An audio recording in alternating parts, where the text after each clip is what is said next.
Hoje no Entender o Direito, nós vamos falar um pouco sobre a Ordem dos Advogados do Brasil. Uma longa história no país de luta pela cidadania. A entidade, no momento de crise, principalmente de crise ética, política, tem um papel fundamental. O meu entrevistado de hoje é César Moreno. Ele já passou pela presidência da Ordem dos Advogados do Brasil em Maringá, no Paraná, e agora é membro do Conselho Federal da Ordem dos Advogados do Brasil. Daqui a pouquinho, Entendendo o Direito, falando e conhecendo um pouco mais sobre a Ordem dos Advogados do Brasil, sobre a OAB.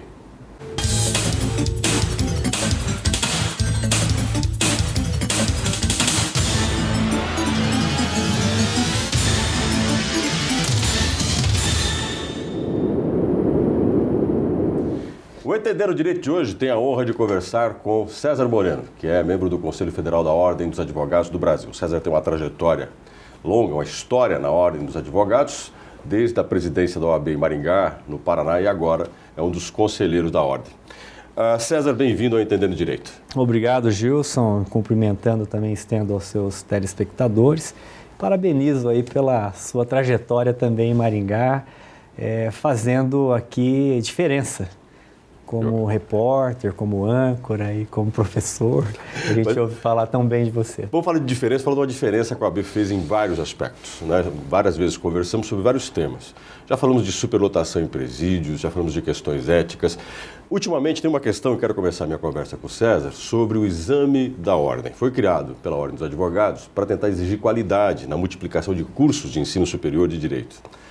Há um projeto no Congresso Nacional que quer acabar com o exame da Ordem e que fala que o MEC é o responsável por avaliar os cursos. Se o MEC é responsável e o MEC autoriza, o MEC então está autorizando a qualidade do curso. Não se pode questionar. A Ordem questiona, criou o exame existe. César, a sua opinião sobre o exame da Ordem? E como é que você vê essa luta no Congresso para acabar com o exame?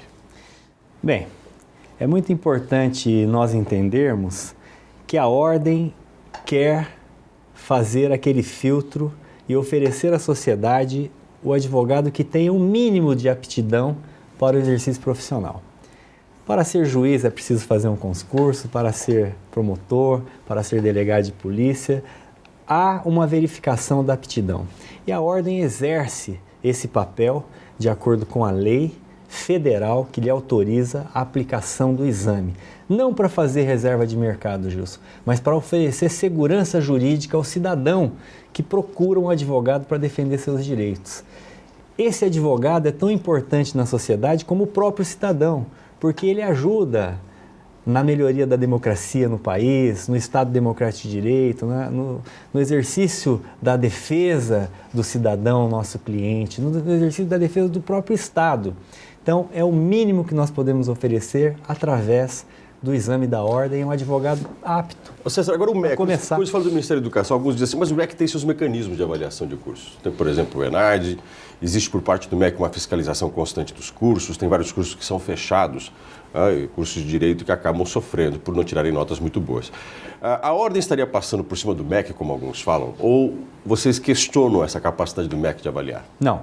Nós tentamos andar juntos com o MEC, abrimos várias frentes de discussão agora, nessa gestão de 3 anos que eu estou em Brasília, junto com o MEC, com o secretário de Educação, mostrando que o ENAD, ele avalia o aluno naquele último ano. Já o exame da Ordem, ele vai verificar a aptidão do nosso novo colega, daquele advogado que o cidadão vai procurar. Ele vai olhar com outro olhar para o bacharel, porque a Faculdade de Direito forma bacharel. A OAB habilita advogados. Há uma diferença aí. E é através do exame que nós, que é a OAB, habilitamos advogado. O ENAD verifica a capacidade final da conclusão do curso. Nós verificamos a ética do colega, se ele conhece o nosso estatuto, se ele sabe que ele pode ser penalizado também se ele cometer uma conduta antiética, se ele desrespeitar o direito do cliente dele. Então há uma relação muito mais extensa.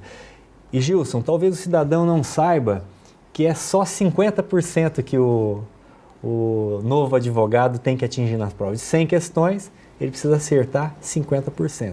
Sendo que dessas 100, 10 a 15 são de ética e disciplina. Agora, há um índice de reprovação. Muitos tentam novamente, acabam passando numa segunda ou terceira tentativa. Esses índices de reprovações, que são significativos, há uns 4, 5 anos atrás, inclusive com números preocupantes, onde está a falha? Na formação? As faculdades escutam muito pouco a OAB? Ou a própria forma de elaboração dos cursos hoje deixa muito a desejar? Se você fosse ser cirúrgico e dizer, olha, as falhas estão aqui, aonde estariam? Na realidade, Gilson, nós vivemos no primeiro mundo do Brasil. Eu posso dizer isso porque hoje eu vejo o Brasil como um continente, como ele é grande, e lá eu convivo com 27 representantes de cada estado. É como um Senado, o nosso Conselho Federal, 3 representantes de cada estado. Então você vê em alguns estados, Gilson, escolas de direito funcionando em cinema. Pior do que isso, Gilson, às vezes não tem um mestre para dar aula e o MEC simplesmente autorizou. O nosso parecer para o MEC não tem efeito de proibir o deferimento. Ele não é vinculativo do MEC. O nosso único instrumento para a garantia do cidadão é o exame da ordem ainda. E eu tenho convicção que ele não vai cair, Gilson. Porque há poucos dias, agora dia 27 de julho, foi feita uma pesquisa pelo Datafolha, encomendada pelo Conjur. Está lá no site do Conjur para quem quiser ver e do Conselho Federal. 89% do cidadão brasileiro é a favor do curso, do exame da ordem.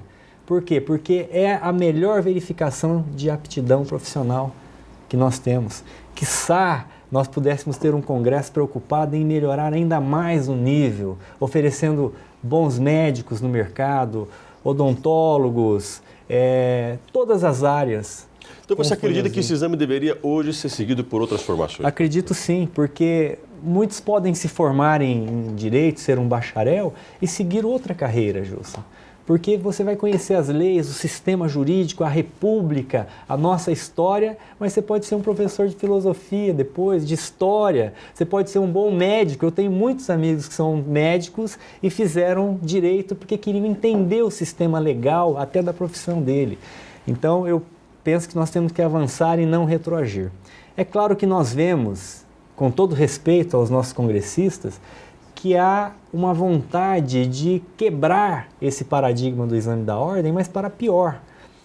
Porque há muitos bacharéis que não conseguem passar no exame da ordem, Gilson. Porque não foram bem preparados e se não passam no exame da ordem, o que será do sistema jurídico se nós recebermos 4 milhões de bacharéis aqui no nosso sistema OAB. Você tocou num ponto importante, o prejuízo que nós temos ao permitir que, pelo que você coloca, essas pessoas formadas sem passar no exame. Vamos pensar que o exame da ordem não existisse. Alguns consideram que quanto mais médicos, mais saúde. A quantidade de médicos estaria relacionada à proporção da saúde do brasileiro.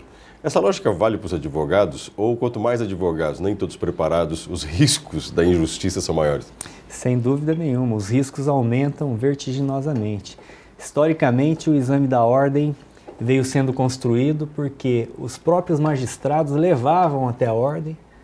Um exemplo é São Paulo, que é um grande berço de cidadãos, né? Muitos cidadãos lá, muitos advogados, tem tudo bastante lá, o maior estado do país, em número de pessoas. Levavam petições ineptas, onde não se conseguia chegar à conclusão lógica do que se pedia. Então, o advogado, para defender o direito do cidadão, ele tem que ter o mínimo de aptidão e conhecer o sistema. Esse sistema avalia por 50%.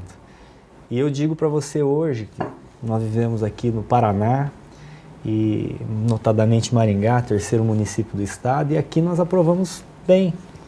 Aqui a UEM aprova muito, o Sesumar aprova, as outras escolas aprovam também um número bom, a Federal do Paraná aprova bem. É diferenciado porque nós temos muitos doutores, mestres. Hoje a maioria são doutores, né? Antigamente a gente buscava um mestre, hoje as escolas têm muitos doutores. Então formam bem, formam advogados que vão pensar no direito, construir a jurisprudência, mudar as leis, apontar a inconstitucionalidade.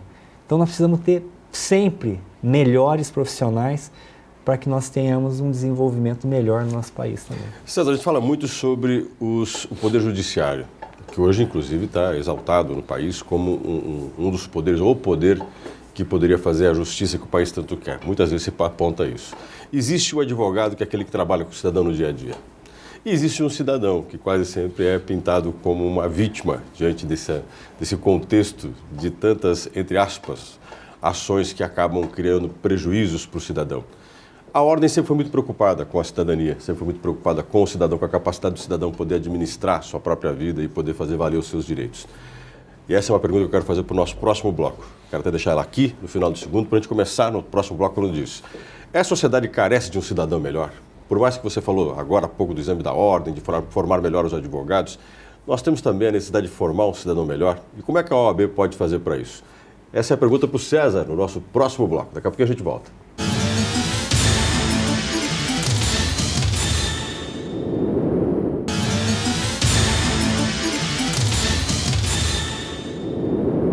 O Entender o Direito de hoje, para você que ligou seu televisor agora, está sintonizado aqui na TV Unicesumar, nós estamos conversando com César Moreno. César Moreno é membro do Conselho Federal da Ordem dos Advogados do Brasil. César tem um currículo aí extenso de passagens nas direções da OAB em Maringá, no estado do Paraná. E nós conversamos no primeiro bloco com o César sobre o exame da ordem. Aí eu dei o desafio do César me responder o seguinte: bom, a gente tem que controlar, como você mesmo se preocupa muito com isso, com a formação do advogado. Um advogado melhor para uma sociedade mais justa. Aí você até colocou que a formação dos médicos, dos dentistas, devia seguir o mesmo critério. Agora, tem um cidadão que ele vai procurar um advogado, como ele procura o médico, como ele procura o dentista, e ele desconhece do problema que tem. Expõe para o médico como expõe para o advogado, e ele pode estar diante de um bom profissional, como vamos pensar aí no caso do médico, ele pode estar diante de um açougueiro. Ele não vai saber diferenciar esses dois. Na aparência, eles parecem, inclusive, muito iguais. Todos estão lá, no seu escritório, esteticamente prontos para ajudar. Um pode ser uma solução, outro problema. Como é que a gente melhora o cidadão para ele saber com quem ele está lidando? Nós melhoramos o cidadão, Gilson, com um país preocupado com a educação de base. É o que nós sonhamos com o Brasil. Um ensino integral, básico, desde a formação da criança até a formação intelectual profissional. Hoje, a Ordem só pode olhar para esse melhor advogado ético, honesto, que vai atender o cidadão. Porque nós só temos esse filtro para fazer e para dizer, olha, sociedade, nós estamos entregando uma pessoa habilitada para exercer a advocacia. E aí nós temos como acompanhar concursos de aperfeiçoamento, atualização desse advogado que está vinculado à Ordem dos Advogados. E também agimos muito rápido, Gilson, para punir esse advogado, para tirar do mercado aquele advogado que desrespeita a ética, que não respeita o cidadão, seu cliente, não lhe presta contas, não respeita, não devolve o processo em carga do juiz para o fórum também. Ou seja, se ele não agir eticamente, a conduta dele não for ética, nós temos como resolver a situação. E as penalidades, Gilson, vão desde a suspensão até a exclusão do colega. E hoje, no Conselho Federal, eu vejo que muitos são excluídos. É respeitado o direito de defesa, o devido processo legal, mas acaba na exclusão. Agora, nós, Gilson, voltando para a sociedade, estamos patinando há quantos anos nós sonhamos com uma escola de ensino integral, preocupada que o cidadão seja formado criticamente, para ele poder discernir isso que nós acabamos de falar. Hoje nós vemos tanto desrespeito com o cidadão, nosso irmão. Por quê? Porque nós carecemos de governantes, de gestores honestos, éticos, que olhem para o bem comum e não olhem para o interesse de alguns. Por isso que a OAB luta, Gilson, pela reforma política também. Nós sabemos que nós não vamos conseguir mais. Agora, a OAB sempre teve movimentos ligados à cidadania. Inclusive, a OAB tem participação, durante os períodos eleitorais, por exemplo, muito grande na fiscalização do processo eleitoral. A gente sabe disso, já conversamos sobre isso. E é importante que você tenha um cidadão orientado a saber quais são os seus direitos, quando ele, por exemplo, está no período de gestão pública de algum dos seus representantes, e ele tem o interesse, tem o direito de poder vistoriar esse cidadão, esse representante público. A OAB tem essa preocupação também, quer dizer, a gente tem que aprender a dar ao cidadão consciência da legislação que ele não conhece. Quer dizer, você brincou lá no primeiro bloco que tem amigos que são médicos e fizeram direito para conhecer as normas do país. E quando ninguém quer fazer direito, mas precisa saber das normas? Daí tem uma palavrinha importante que nós temos trabalhado junto com outras entidades civis organizadas em todo o país, que é a transparência. Mas, Gilson, não é uma transparência qualquer. Eu falo da transparência mesmo, onde o cidadão tem acesso pleno hoje, pela internet, aos balanços, aonde está indo o dinheiro público e por quê. É isso que nós ainda não temos na plenitude, porque nós vivemos num país muito burocrático ainda. Nós temos que avançar, mas avançar como? Tendo melhores governantes, e não vamos nos enganar, Gilson. Os nossos governantes são espelho da maioria da sociedade. Então nós precisamos aqui na base, de novo, fazer o dever de casa, sermos melhores cidadãos, atentos e usando o instrumento que nós temos de votar, de eleger aquelas pessoas que serão os melhores gestores públicos. E quando eles não são, nós temos o poder de novo de dizer não. No próximo bloco, quero falar com o César Moreno sobre o momento político que nós estamos atravessando. Nós estamos vivendo uma fase crítica do poder. A gente fala muito de ética, Operação Lava Jato, denúncia. O cidadão está louco para ver na cadeia quem o roubou, ainda mais os chamados crimes de colarinho branco. Nós estamos chegando nesse momento. Qual a posição da OAB em relação a isso? Nós estamos vivendo um momento de mudança, daqui para frente vai ser diferente? Ou será que a história se repete e a gente não percebe? Esse é o tema da nossa próxima conversa com César Moreno.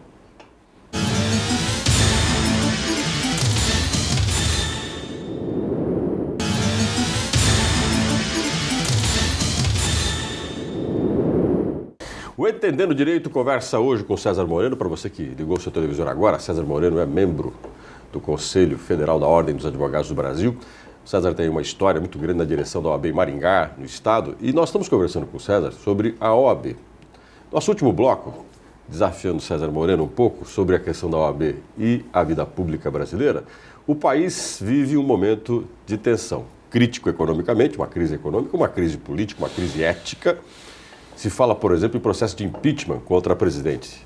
Se tem uma discussão pesada dos membros das comissões que hoje discutem dentro do Congresso e no Senado a ética, o comportamento ético e até onde vai a punição de quem está envolvido nos crimes de chamado colarinho branco, no caso agora a Operação Lava Jato, desvio de recursos da Petrobras. É um momento de mudança, César? Nós estamos num marco que vai transformar o país daqui para frente ou nós estamos tendo uma história que se repete e a gente não está percebendo isso?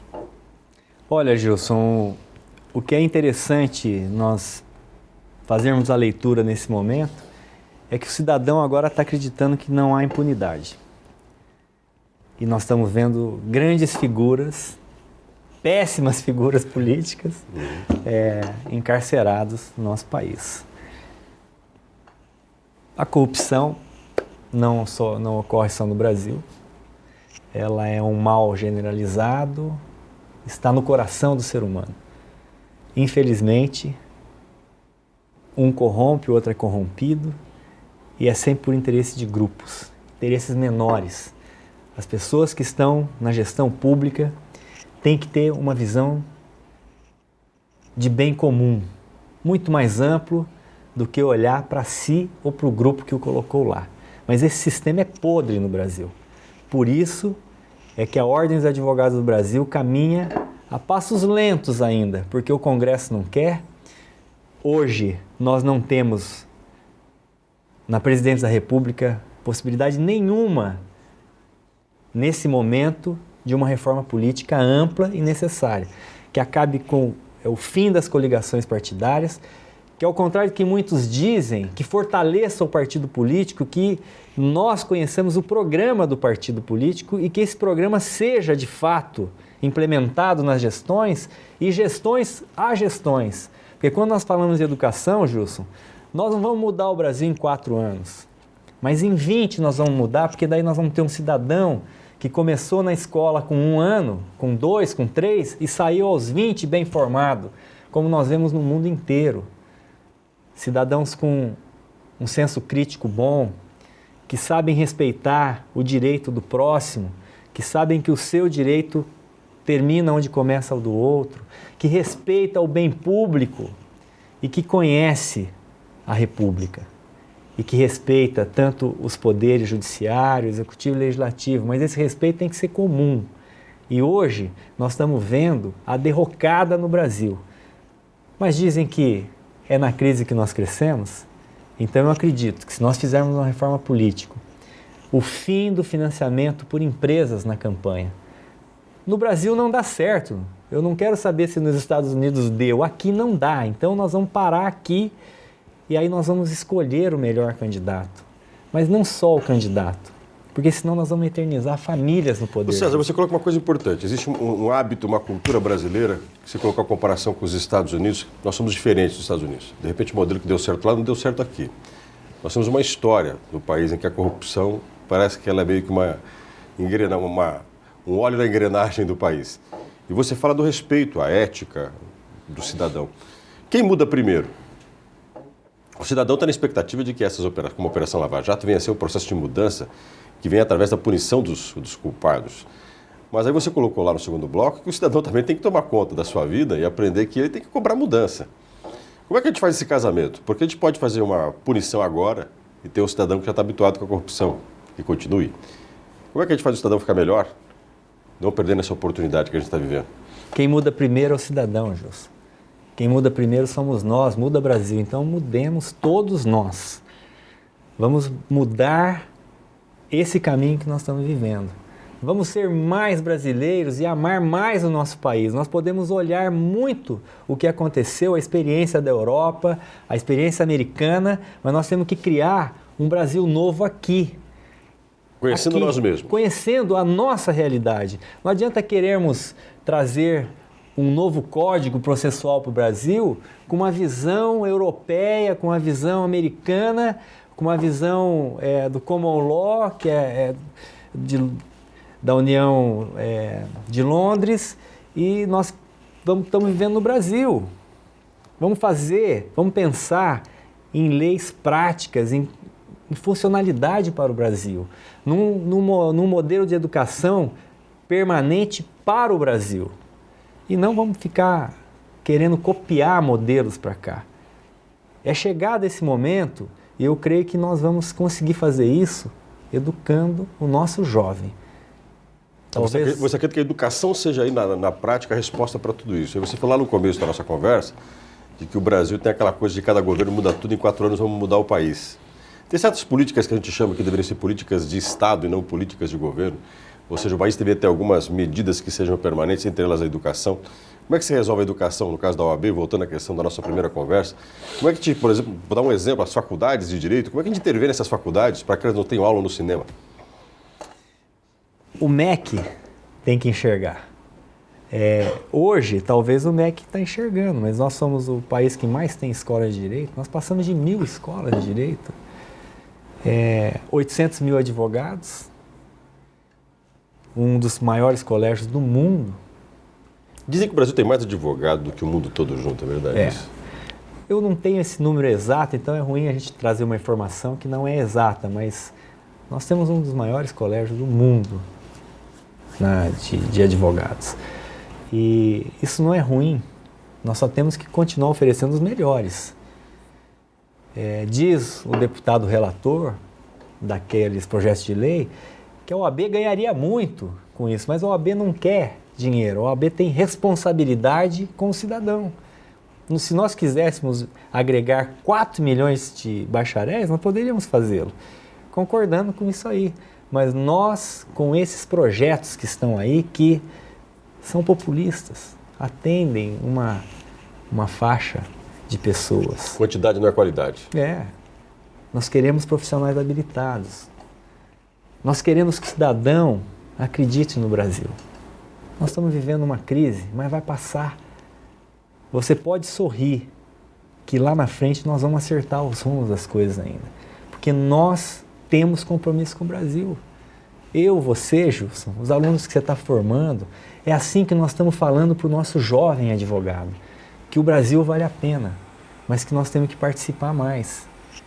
Mas tem que quebrar esse sistema, Gilson, de famílias que tomam o poder, de dinheiro que elege os candidatos.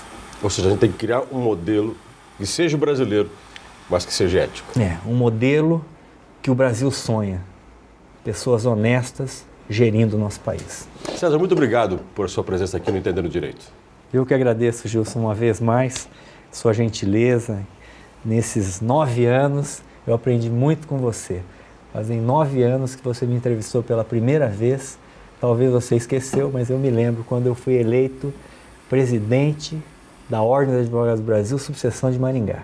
E de lá para cá, eu nunca mais deixei de ouvi-lo e só ouço bem de você também, dos seus alunos. Mas aprendi muito com você, com a sua visão crítica, e aprendi muito, Gilson, nessa minha caminhada de 9 anos, ouvindo os contrapontos, as opiniões e seguindo um caminho de honestidade e trilhando num crédito para um Brasil melhor. Bom, a sua própria história na OAB fala muito bem quem você é, César.